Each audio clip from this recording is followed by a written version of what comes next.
You know, I think, first of all, without a doubt, what a great first-round tournament match. I mean, just two fantastic teams. I think you look across the board at all skill levels, passing ability, attacking ability, defending ability, and a fun match for women's volleyball at this level to see that type of competition in the first round. So I think just fantastic play out there for us to see.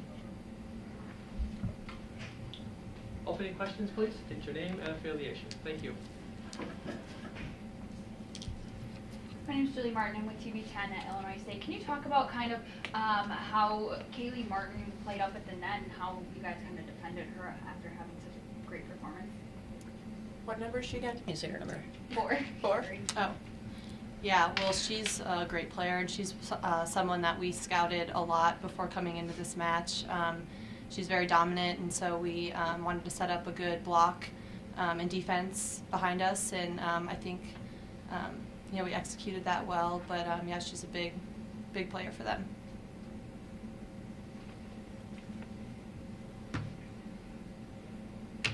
After the first set, can you guys kind of talk about and comment on how Illinois State then kind of pursued you guys the second set and kind of the challenge that you guys went head-to-head after tying and there were multiple lead changes? Yeah, I think, you know, it was definitely, second set was more back and forth than the first set. I think they stepped up their serving and their passing game, and so obviously that helps for them. That's something that we focus on as well, as our serving and passing game. So I think for us, we stayed really strong through the second set, and you know, we played through the tough times, stayed together as a team, and I think they did the same, but in the end, we just came out on top. I think they gave us a matchup challenge. Talk about just the differences between first set and second set of giving us a little bit different look. Matchup across the board, they went a complete flip in their starting lineup. So I think that always is kind of just a moment of, you know, making sure you have yourself organized. Whatever groove we were in, it kind of makes you, you know, change up that groove a little bit. So I think that was a great decision on their part. You mentioned Callie again too. I think, you know, she was pretty dominant the entire match. Just her reach and her wingspan is pretty incredible. I think those are the sort of things that are a little bit difficult to see on film. You can see how talented a player is, but that was one dynamic that was a little bit different with her. I think blocking and defensive wise, I thought Jasmine Jones, our senior middle blocker, just did a fantastic job of slowing some balls down for us and making the defensive aspect of the game a little bit more simple, where we were able to gain some advantages here and there. And really, I mean, I think all of our blockers, I just think she relieved a little bit of the pressure for us. Even late in the match, Damiana Chabarkapa, our number 7 middle blocker, slowed a couple balls down too. And I think that's one of the things, you know, in order to be successful against Illinois State, you have to slow them down offensively. There's not one player on that team that can't score. And it's pretty interesting, I think, of a matchup. You could almost say the same for us. I think we both teams have some pretty heavy arms. You know, offensively, how do you slow each other down? But I think the switch of the lineup in set 2 was good. I agree with Jordan. I think the serve and pass game changed a little bit dynamically, created a little different dynamic on the court. But I think you know, we served well too and passed well, and it's fun. That was a fun match to play. You know, speaking of defense and on the offense, you guys also had multiple girls with double-digit kills. Like, how important was that for the offense to really step up in those big key moments? Yeah, I'll let the Aegis guys speak too, because they were the ones on the court. But I think, you know, it's critical for us to have other people step up. Right? It's easy to scout Jordan Thompson and know the ball's going to go to her. So you can't win a game with Jordan Thompson hitting every single ball. You know, she needs to do her part, but so does everyone else. So I think that was a really fantastic aspect of our game today. And I'll tell you, one thing we haven't talked about, the person I think probably had one of the best matches of her career is Jade Tingelhoff. You know, and we talked a lot about decision making and what she creates, same type of thing. Everyone knows the ball is going to go to Jordan, but it's about giving it to her at the right timing. It's about giving her the right set, and it's also about giving the ball to everyone else at the right timing. And she created some offensive opportunities for herself as well. I just thought she had a really amazing I today. Maybe you guys can talk also just to offensively what you felt out there, dynamics of the game. Yeah.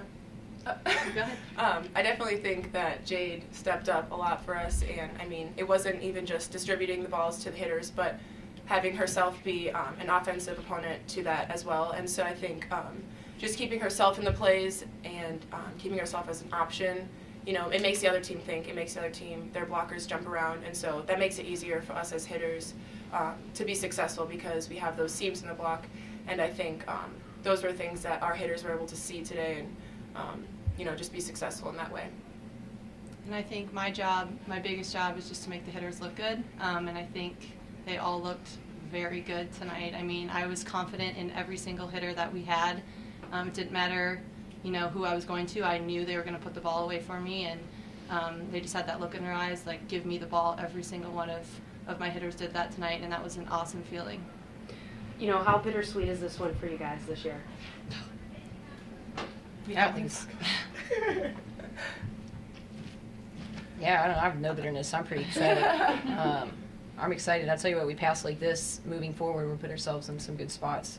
Our passing was incredible tonight. I think Carly Nolan, potentially, she might pass over a 2-5. She was nails tonight with her passing, but yeah, no bitterness here right now. I'm stoked. Throw one in, Megan. A lot of this season has been parallel to 2016. Jordan, you repeated as Player of the Year. Jade, you repeated as Setter of the Year. You made the tournament. So what's it like for you two now getting to the tournament again, repeating those things, but winning in 3 sets?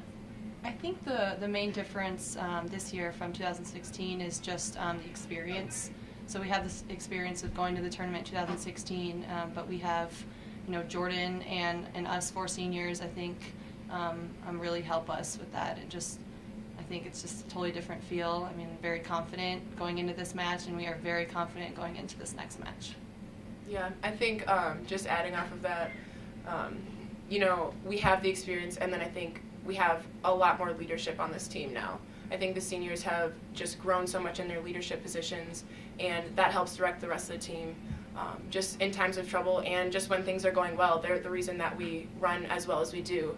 And so I think along with our experience, it's our leadership. And more personally, you guys both faced adversity since then. So Yeah. on a personal level, I don't know. I think the adversity kind of helped me. I'm not going to speak for Jordan, but it made me see the game in a different way. It made me appreciate the game in a different way. And just, going into this tournament, we didn't want to be just, we made the tournament. We want to go far in the tournament. And so I think kind of going off of that too, preparation is a big thing. I think we prepare a lot for these games and what it takes to win, and I think that's what makes us successful too. You talked a little bit about the adversity. I think these guys will be humble in that. I think it was challenging for both of them, and you look at the physical aspect, I think for both of them is easy. That wasn't anything that they were afraid of or had any issues with, but I think the mental side of it can be taxing. You look at the timing of Jade's injury when we were rolling, and that was a huge weekend for us. It was a matchup to the team that put us out of the tournament in 2016. A lot of emotion there. A weekend of 3 opponents that probably on paper we weren't supposed to win one of those matches and come out of it 3-0. I think to get knocked down like that is pretty tough mentally, and to look at now what she's had to do, playing with a broken hand. I think we can say that, if we're not talking medical stuff.